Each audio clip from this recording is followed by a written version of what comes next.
Hi, I'm Drew Klaber with Mid-Oil America Corporation. I'm here with Jeremy Banks, and on today's Tool Tip, we're going to be discussing the difference between skidded and skidless surface finish measurements.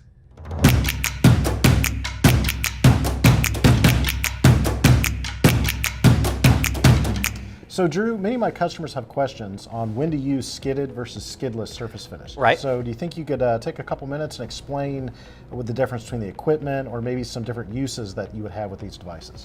Absolutely, and to start out, before we really get into the difference between skidded and skidless, let's take a look at the components that make up a surface finish gauge. Okay.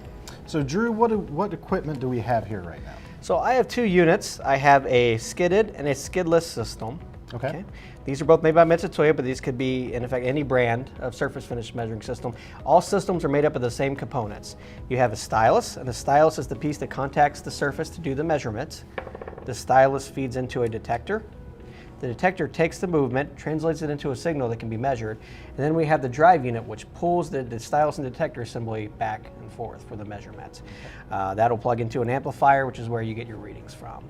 Now, this is a skidless system, as I mentioned. The skidded system is very similar, except you'll notice that the stylus and the detector are all one piece here. Okay. So I still have the stylus that's protruding out from the detector, but around it is a housing, and that housing is what we refer to as the skid, right here. So what's the purpose of the skid? The skid is going to act as a mechanical datum for your surface that you're measuring. On a skidless system, that datum is actually inside the drive unit. So you're going to find that most entry-level systems are going to be the skidded unit with the housing around the stylus. So Drew, now that I understand the physical differences between the devices, what are some differences in application? Great question. So let's take this pin, for example. That doesn't have to be a pin, it could be any customer application, but it's a piece that somebody needs to measure surface finish on. Okay. As I'm looking at this pin, there's really multiple areas that can be measured. We can measure the top face, we can measure along the axis of the pin, we can measure over the radius. And that's really going to make a difference which unit we use based off what needs to be measured on here. Okay, well, let's just say I wanted to measure along the axis. Okay, so if you're measuring along the axis, a skidded unit would be great, because what's important with the skidded unit is that after it makes contact with the part, that the skid is always in complete contact with the surface that's being measured. So if you look at the skid here, there's no gaps between the skid and the part anywhere. It's not sitting at a kind of a weird angle to where the beginning or the end of the skid is off. It's nice, even contact, to where if I were to move the stylus or the skid back and forth, it's always in contact with the part. And that's important because the skid is the datum, and if the datum isn't making good contact with the part, you get inaccurate measurements, right? That is correct. So if you were to measure along the axis of this part, you'd be fine. If you wanted to measure the top face of this part, you'd be fine as well. Okay. Now what if I wanted to measure radially? That would be an issue with the skidded system. So let's flip the part up here. Now if I were to present the stylus to the area, as I move the stylus back and forth across the part, you notice depending on where I am, either the beginning or the end of the skid are going to be off of the surface that's being measured, right?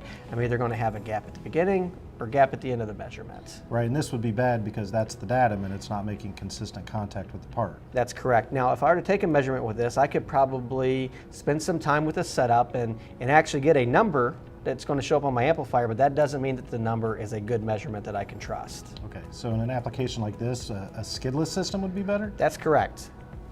So you'll notice as I bring a skidless system in for measuring, that by not having a skid, I can actually bring the stylus in contact with the surface. I'm going to get a very good measurement here. You're going to be able to trust these numbers that you're getting from this unit. So as long as I stay within the stroke of the detector? That's correct. Okay. That's correct. Depending on the unit you have, that will vary how much actual stylus travel you have. So as long as I stay within my stylus travel, I can measure radially across the part? That's correct. That would be no issue to actually have the stylus traverse from side to side. Obviously, I'm moving the whole drive unit here, but in an actual measurement process, it would just be the detector moving the stylus. Drew, that makes sense, measuring round parts versus straight parts. Are there any other features that would lend themselves to a skidless device versus a skidded? Absolutely. So let's switch parts for a second. And now we're going to take a look at a piston. Notice the piston has a small groove here on the outside diameter. If we wanted to measure this groove, it might be a little difficult to do with the skidded system because as I start to move my stylus in, you notice the skid is larger than the groove that I need to measure. So I could not actually measure the bottom surface of this groove with a skidded unit.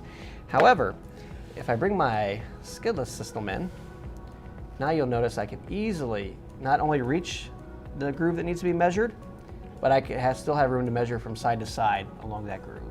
So let's say that I have a part with a groove that's a little deeper, or maybe it's a little more narrow. Is there some flexibility in the type of styli that I can use? Absolutely. With both the skidded and the skidless systems, there are different styli that can be used with that system. So if you need to reach deeper within a part or down within a groove, maybe at a little bit of an angle for a gear tooth, we can accommodate for that. Okay.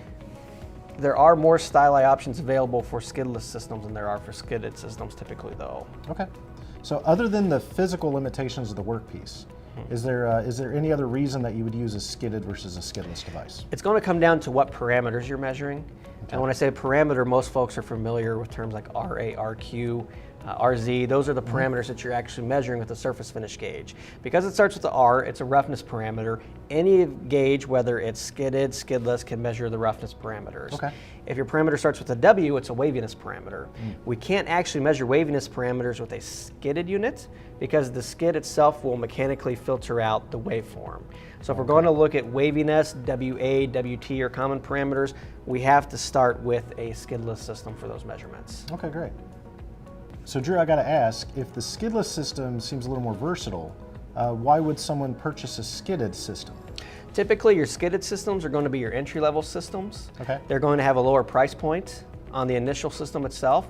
Once you get into the skidless system though, you'll find that the replacement styli are going to be less money than a skidded system because on a skidless, the stylus is a standalone, as to where skidded, the stylus and the detector are both one body, one housing. Okay, so if I had a simple measurement where I just want to measure a flat piece for an RA, a skidded or a skidless would work either way. That's correct. And if I want to start measuring round parts or I want to measure grooves, then I might move into a skidless system. Exactly, and when in doubt, feel free to give us a call, look us up online. We'd be more than happy to help determine which is the best unit for not only your application, but for your budget as well. Well, Drew, really appreciate the time today. My pleasure. I really helped me out. I think it'll help my customers out as well. Very good. Thank you guys for watching today's tooltip.